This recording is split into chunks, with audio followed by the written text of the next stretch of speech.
तो आप में संगठन नहीं है, सिर्फ एक तरफा एक आदमी मंच में चढ़ जाएगा और भाषण दे देगा और भाषण देने के बाद वो घर चला जाएगा। अरे तुमको तो संगठन बनाना पड़ेगा ना। बिना संगठन तुमको तो लोगों को जिम्मेवारी देना होगा ना, उसको मैदान में लाना होगा ना। अनुभव की कमी है।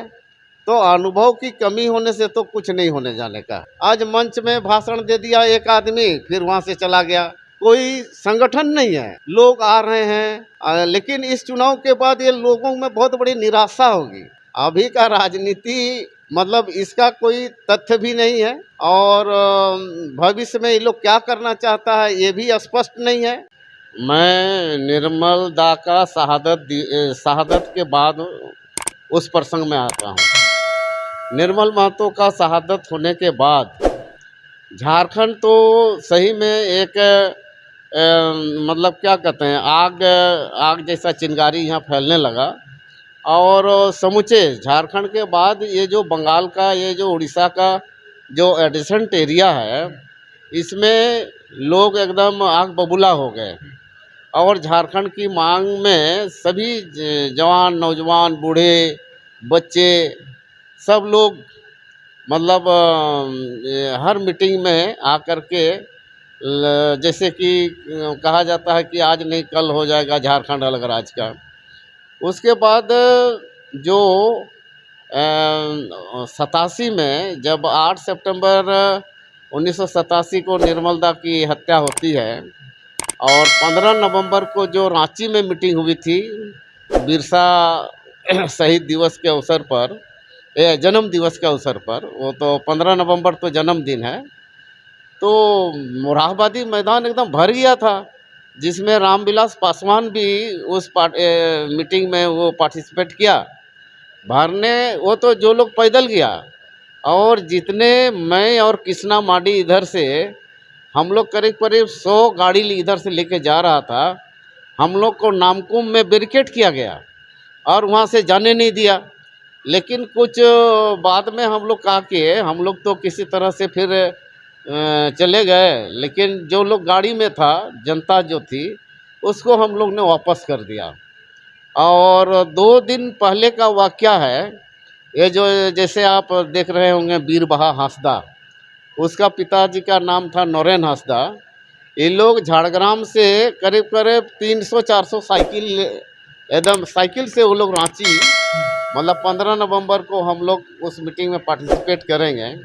इन लोग को टमाड़ में रोक के इन लोग का सब जब्त कर लिया गया। ये तो उस समय के इतिहास हाँ, उस समय का इतिहास है। मैं बता रहा हूँ, नहीं की बात करिए, मैं बता रहा हूँ तो ये कैसे कैसे हुआ।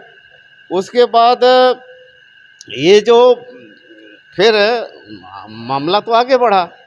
मामला आगे बढ़ने के बाद बूटा सिंह के यहाँ ये क्या कहते हैं, नहीं ये आजसू वाला जो लोग गए, लेकिन बूटा सिंह ने एक बात बोला वहाँ झारखंड मुक्ति मोर्चा एक बड़ी दल है, इस दल को बिना लिए वार्ता आगे नहीं बढ़ेगा, ये बहुत स्पष्ट है ना। तो फिर हम लोगों को 11 सितंबर या 11 कितना है, ये इसी तरह है, हाँ ना। तो हम लोगों को फिर मैं महासचिव था उसमें, शिबू सोरेन अध्यक्ष थे, सूरज मंडल उपाध्यक्ष था। तो हम लोगों को भी न्योता मिला कि आप लोगों को भी बूटा सिंह के बैठक में आप लोग को जाना है। तो हम लोग भी गए, हम लोग भी मेमोरेंडम बनाए राष्ट्रपति के नाम पर और दिए, और ये सब मेमोरेंडम वगैरह मेरी समर गाथा में बखूबी दर्ज है ये सब। और उसके बाद लेकिन कांग्रेस कभी राज देने के पक्ष में नहीं था, वो काउंसिल तक तैयार था। और तो उसके बाद तो फिर चुनाव हो जाती है 1989 में। तो हम लोग 3 MP जीतते हैं, शिबू सोरेन, शैलेंद्र महतो एंड साइमन मरांडी, हम लोग 3 आदमी जीत के जाते हैं। तो उसके बाद भी कांग्रेस, उस समय नरसिम्हा राव का राज आया, लेकिन कभी नहीं किया।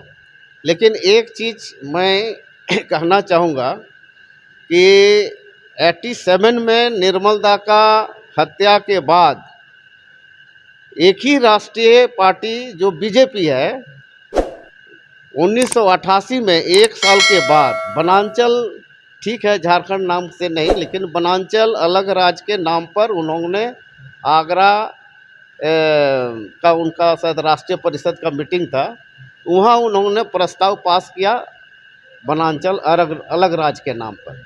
इसके बाद तो और भी जो पार्टियां थी जैसे सीपीआई थी, सब धीरे धीरे अपने अपने घोषणा पत्र में, चुनाव घोषणा पत्र में जारी होने लगा।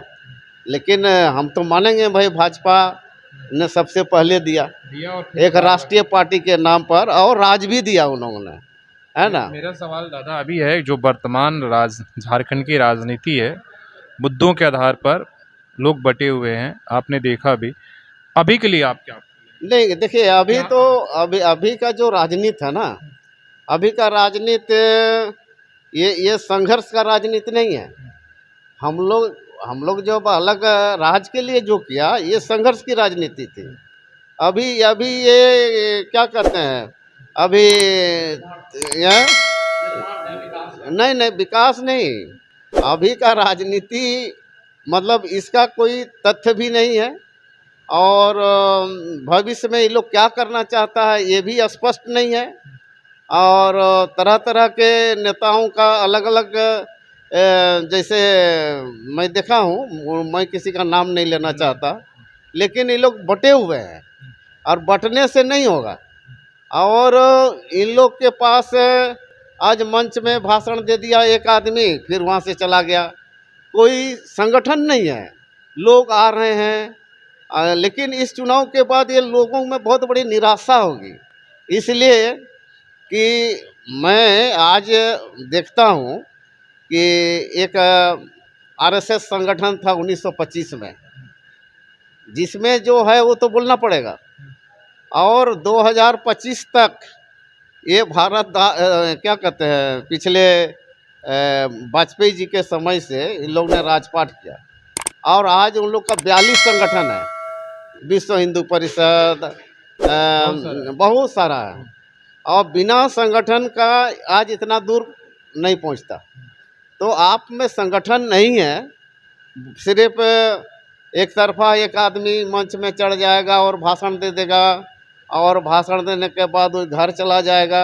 अरे तुमको तो संगठन बनाना पड़ेगा ना, बिना संगठन तुमको तो लोगों को जिम्मेदारी देना होगा ना, उसको मैदान में लाना होगा ना। अनुभव की कमी है, तो अनुभव की कमी होने से तो कुछ नहीं होने जाने का है।